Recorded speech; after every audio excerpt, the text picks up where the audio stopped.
Missed گولہ تھا جس سے ریاض کے مکان پہ نقصان ہوا تھا. زاہد ولد ریاض کے ہونے والے نقصان کو شفٹ کر رہے ہیں. عارف حسین ٹیکنیشین ہمارے پاس سول ڈیفنس سمانی سے موجود ہیں.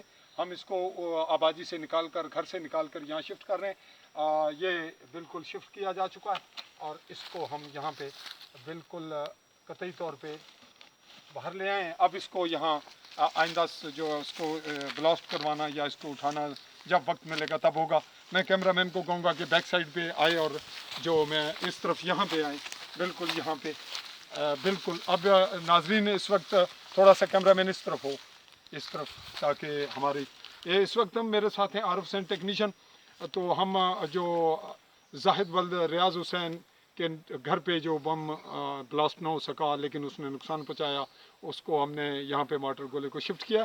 بیک سائڈ پہ کیمرہ مین پھر ایک دفعہ اس کو زوم کر کے دکھائیں گے تاکہ آپ ناظرین یہ محسوس کر سکیں کہ سول آبادی کس قدر اذیت میں یہاں پہ بنڈالہ میں پورے بنڈالہ ویلی میں کس طرح سے وقت گزارتی ہے اور کس رسک کی زندگی یہ گزار رہے ہیں.